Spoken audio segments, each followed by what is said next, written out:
na pantapal daw sa mga sakit-sakit ng katawan. May ilan nang sumubok, pero meron ding mga nagdududa sa bisa nito. Negative ions. Meron nga ba itong resultang positibo? 6 na buwan lang si Baby Rupert nung nagkaroon siya ng tinatawag na scalded skin syndrome. Matinding sakit sa balat kung saan namumula at nalalaglag ang balat sa kanyang buong mukha at katawan. Pagdating ng 2 days, dinala ko sa pidya. Sabi ng pidya, ay kailangan ito ay dalhin sa ospital para maswiruhan. Nangamba ang kanyang mga kamag-anak na baka hindi na siya gagaling pa. Pero makalipas ang 1 taon, heto na si Baby Rupert. Masayahin. At higit sa lahat, flawless. Ang nagpakinis daw sa kanya, sanitary napkin na may negative ions.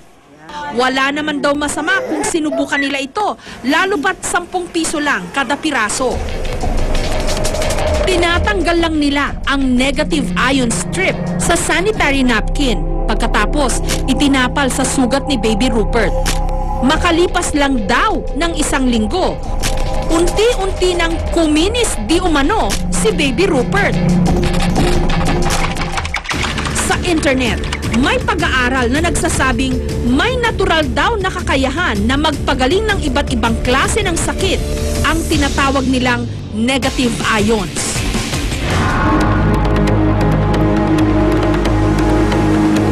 Nagmumula raw ito sa kalikasan mismo, katulad ng waterfalls, dagat, at bundok. Meron din daw negative ions ang katawan ng tao. Pero sa ibang bansa, meron ng mga inilalakong bra, damit, medyas, bedsheets, at maging detergents na nilagyan rin daw nila ng negative ions. Pero ang nakakaintriga talaga, sanitary napkin na may negative ions? Meron itong green strip na itsurang adhesive bandage sa gitna ng napkin. Dito raw nanggagaling ang di umano negative ions. Tatanggalin ito, babasain, at ididikit daw sa sumasakit na parte ng katawan. Si Yoli, 41 years old, noong nakaraang taon, meron daw nakitang cyst sa kanyang matres. Pero nung ginamit daw niya ang negative ion na sanitary napkin, wala pa raw ilang oras na wala na ang kanyang cyst di umano. Kung hindi ito lumabas, no, tong mga laman-laman na to, kasi no, parang kulani siya ng baboy na lumabas. Ang tendency nun, hanggang kinabukasan, kung inabot ako ng kinabukasan, mamamatay ako because of sepsis. Sa sobrang bilib ni Yoli rito, pati na ang kanyang pamilya, pinagamit niya nito. Kapag sinisipon daw ang kanyang mister, pinapasinghot niya ng negative ion na napkin. Tinatapalan din niya ng napkin ang idinadaing na bahagi ng katawan ng kanyang junior, kasi hodang hindi ito kaaya-ayang tignan. Nung una, ina-alaska nila siyempre.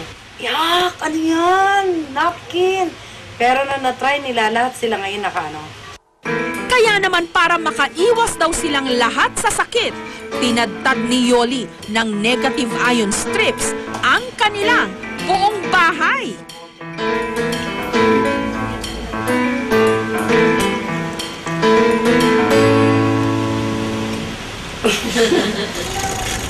Si Lolo Gregorio naman, 84 years old, nagamot di umano ang kanyang namamagang prostate dahil daw sa araw-araw niyang paggamit ng napkin.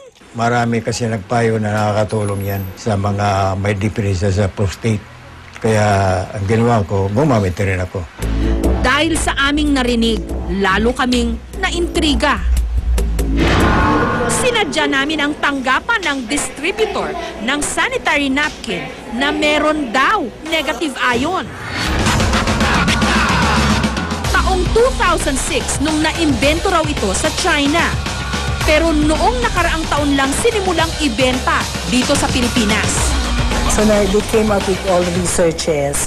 Doon sa small strip na yun, nilagay nila sa napkin.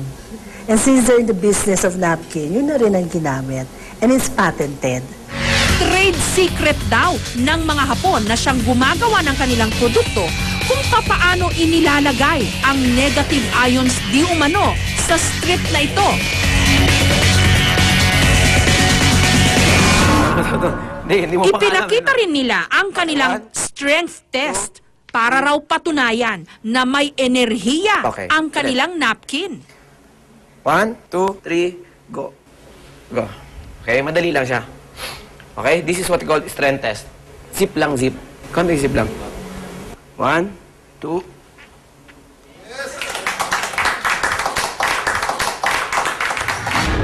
Sa pamamagitan din daw ng paghawak lang sa boteng may negative ion strip, hindi raw tumutumba ang taong dinadantayan ng kamay ng nagdedemo. Okay? 1, 2, 3, go. Pag tinanggal mo, tanggalin mo.